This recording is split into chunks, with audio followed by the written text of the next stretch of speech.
Bom dia, galera. Hoje é dia 31 de outubro de 2017, Dia Nacional da Proclamação do Evangelho, e vamos aqui proclamar o Evangelho. Essa data é referência à Reforma Protestante. Hoje, dia 31 de outubro de 2017, faz 500 anos que iniciou, o movimento que resultou na Reforma Protestante. Dia 31 de outubro de 1517, Martinho Lutero, que era um padre da Igreja Católica, afixou as suas 95 teses na capela de Wittenberg, na Alemanha.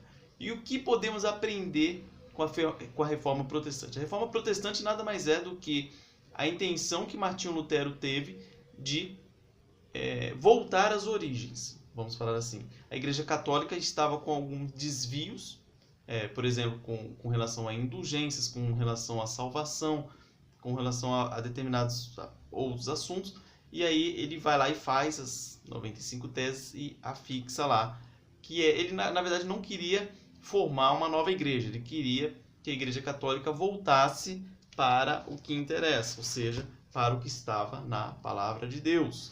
Então, esse foi o intuito da Reforma Protestante. E aí, com o passar do tempo, foram ocorrendo o movimento foi continuando, Então, temos origem aí através do movimento da Reforma, tivemos origem depois a elaboração desses 3 livros aqui, que eu tenho eles os 3 em um, que é a Confissão de Fé, o Catecismo Maior e o Breve Catecismo, e que foi um pouco mais para frente. E aí, então, o que eu tenho para falar hoje a respeito da Reforma, já que hoje é o dia da Reforma. Não é o dia das bruxas hoje é o dia da Reforma. A Reforma mudou drasticamente o mundo, tanto economicamente, quanto socialmente, como religiosamente. Ele deu uma guinada no mundo aí, a Reforma Protestante.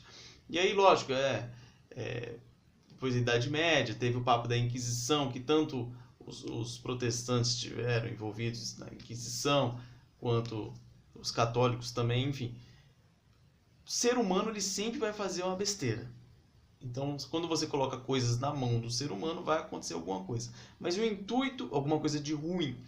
Mas o intuito principal da Reforma Protestante era justamente o retorno às origens.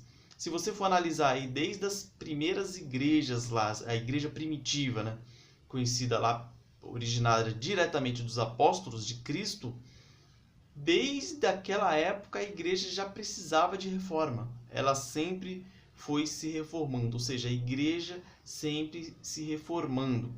Por quê? Porque tanto a igreja quanto nós individualmente, pelo nosso estado pecaminoso, nós temos a tendência ao declínio. Então, a reforma nada mais é do que a volta à origem. Porque se manter no status quo, nós iremos para o fundo do poço. Tanto a instituição igreja, quanto a pessoa individualmente. E isso que é interessante, porque desde sempre a igreja precisou de reforma. Então as igrejas primitivas tinham acabado de se formar e aí já precisava de reforma. Tanto que Paulo escrevia as cartas com informações, admoestações e etc. Ele escrevia essas cartas para pessoas, não façam isso está errado, tem que fazer isso, e isso está errado, isso está errado, isso está errado. Ou seja, volte às Escrituras, que é o que interessa. Então, voltando às Escrituras. E é isso que aconteceu com Martinho Lutero. Ele era um estudioso das palavras de Cristo, e aí ele viu que as atitudes que a Igreja Católica estava tomando não estava condizente com a palavra de Cristo. Então, tem muita gente que fala que Martinho Lutero fez uma revolução porque ele queria fundar uma nova igreja. Não tem nada a ver. Ele queria que a Igreja Católica mudasse alguns pensamentos dela. Voltasse para o que estava escrito na Palavra de Deus. E aí que nós temos os 5 solas lá, que ficou famoso.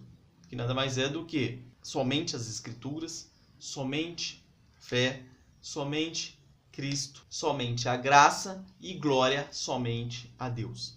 Então, essa que foi a base da reforma.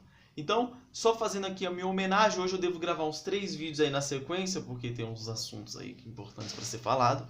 Então, quis dar aqui a minha contribuição no Dia Nacional da Proclamação do Evangelho. E você não se prenda a bandeira de igreja. Ah, eu já falei aqui algumas vezes que eu sou da presbiteriana. Mas não se prenda à bandeira de igreja. Não é só os membros da igreja presbiteriana que vão para o céu, serão salvos. Não. Jesus mesmo diz que ele tem ovelhas em vários apriscos, ou seja, tem gente espalhada por vários locais. Não tem placa de igreja. A igreja invisível de Cristo, que são os salvos, estão espalhados por aí. Então, se você está em determinada igreja que foge da palavra de Deus, ou pior ainda, que exclui, tem muitas igrejas aí que estão excluindo a palavra de Deus e vindo com falsas doutrinas, fuja dessa bandeira, dessa igreja.